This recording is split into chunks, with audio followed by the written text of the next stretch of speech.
Hi friends, ಇವತ್ತು ಈ ರೀತಿಯಾದಂಥ ಒಂದು ಕಿವಿ ಹಣ್ಣಿನ ಜ್ಯೂಸ್ ಮಾಡೋಣ. ಇದು ಕಿವಿ ಮಿಲ್ಕ್ ಶೇಕು.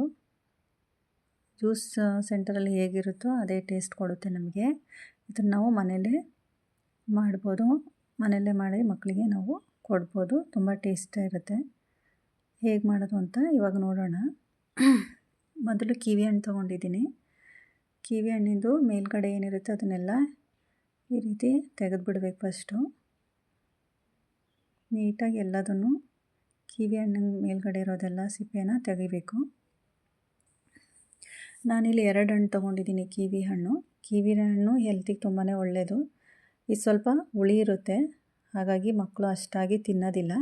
ಬಟ್ ಈ ರೀತಿ ಮಿಲ್ಕ್ ಶೇಕ್ ಮಾಡಿಕೊಟ್ರೆ ಅವ್ರಿಗದು ಕಾಣಿಸೋದಿಲ್ಲ, ನೀಟಾಗಿ ಕುಡಿತಾರೆ.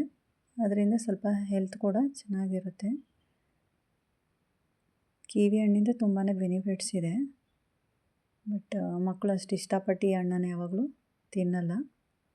ಹಾಗಾಗಿ ನಾವು ಮನೆಯಲ್ಲೇ ಈ ರೀತಿ ಮಾಡಿಕೊಟ್ರೆ ಮಕ್ಕಳು ಜ್ಯೂಸನ್ನ ಕುಡಿತಾರೆ. ಹಾಗಾಗಿ ಕಿವಿ ಹಣ್ಣಿನ ಜ್ಯೂಸ್ ಮಾಡೋದನ್ನು ತೋರಿಸ್ತಾ ಇದ್ದೀನಿ. ಎಲ್ಲ ಹಣ್ಣನ್ನು ನಾನು 2 ಹಣ್ಣಷ್ಟೇ ತೊಗೊಂಡಿದ್ದೀನಿ. ಪೂರ್ತಿ ಈ ರೀತಿ ಎಲ್ಲ ಸಿಪ್ಪೆ ತೆಗೆದು ಅದನ್ನು ನೀಟಾಗಿ ಚಿಕ್ಕದಾಗಿ ಕಟ್ ಮಾಡ್ಕೊಬೇಕಾಗುತ್ತೆ. ಅದಕ್ಕೋಸ್ಕರ ನಾನು ಸಿಪ್ಪೆನೆಲ್ಲ ತೆಗಿತಾ ಇದ್ದೀನಿ. ನಾವು ತಿನ್ನಬೇಕು ಅಂದ್ರೂ ಈ ಸಿಪ್ಪೆ ಎಲ್ಲ ತೆಗೆದು ನೀಟಾಗಿ ಕಟ್ ಮಾಡ್ಕೊಂಡು ತಿನ್ನೋದು. ನೋಡಿ, ನಾನು 2 ಹಣ್ಣು ತೊಗೊಂಡಿರೋದು. ಅಷ್ಟರಲ್ಲಿ ನನಗೆ 2 ಗ್ಲಾಸು ಜ್ಯೂಸ್ ಸಿಗುತ್ತೆ ನಮಗೆ. ಬಟ್ ನಾವು ಎಷ್ಟು ಮಿಲ್ಕು ಹಾಕ್ತೀವಿ, ಸಕ್ಕರೆ ಹಾಕ್ತೀವಿ, ಅದ್ರ ಮೇಲೆ ನಮಗೆ ಜ್ಯೂಸ್ ಆಗುತ್ತೆ. ನಾವು ಎಷ್ಟು ಬೇಕಾದರೂ ಹಾಕ್ಕೊಬೋದು. ಬಟ್ ನಮಗೆ ತಿಕ್ನೆಸ್ ಎಷ್ಟು ಬೇಕೋ ಅಷ್ಟೇ. ತುಂಬಾ ತಿಕ್ಕಾಗಿ ಬರುತ್ತೆ ಜ್ಯೂಸು ಕಿವಿ ಹಣ್ಣಿಂದು. ಹಾಗಾಗಿ ನಾವು ಹಾಲು ಎಷ್ಟು ಬೇಕಾದರೂ ಹಾಕ್ಕೊಬೋದು. ಬೇಕು ಅಂದರೆ 2 ಹಣ್ಣು 4 ಗ್ಲಾಸ್ ಜ್ಯೂಸ್ ಬೇಕಾದರೂ ಆಗುತ್ತೆ ಮಾಡಿಕೊಂಡ್ರೆ. ನಾನು 2 ಗ್ಲಾಸ್ ಮಾತ್ರ ಮಾಡ್ತಾಯಿದ್ದೀನಿ, ತಿಕ್ಕಾಗಿ ಮಾಡ್ತಾಯಿದ್ದೀನಿ. ಸೊ ನೋಡಿ, ಈ ರೀತಿ ಫಸ್ಟು ನೀಟಾಗಿ ಕಿವಿ ಹಣ್ಣನ್ನು ಕಟ್ ಮಾಡ್ಕೊಬೇಕು. ಚಿಕ್ಕದಾಗಿ ಕಟ್ ಮಾಡಿಕೊಂಡ್ರೆ ನೀಟಾಗಿ ಮಿಕ್ಸರಲ್ಲಿ, ನಾನು ನಾರ್ಮಲ್ ಮಿಕ್ಸರಲ್ಲೇ ಜ್ಯೂಸ್ ಮಾಡ್ತಾಯಿದ್ದೀನಿ. ಜ್ಯೂಸ್ ಬ್ಲೆಂಡರ್ನೇನು ಯೂಸ್ ಮಾಡ್ತಾಯಿಲ್ಲ, ಜ್ಯೂಸ್ ಜಾರ್ನ ಏನು ಯೂಸ್ ಮಾಡ್ತಾಯಿಲ್ಲ ಇದಕ್ಕೆ. ನೋಡಿ, ನಾರ್ಮಲಾಗಿ ನಾವು ಏನು ಮನೇಲಿ ಯೂಸ್ ಮಾಡ್ತೀವೋ ಅದೇ ಮಿಕ್ಸಿ ಜಾರ್ ಯೂಸ್ ಮಾಡ್ತಾಯಿದ್ದೀನಿ. ಅದಕ್ಕೆ ಫಸ್ಟು ಹಣ್ಣು ಹಾಕ್ತಾಯಿದ್ದೀನಿ.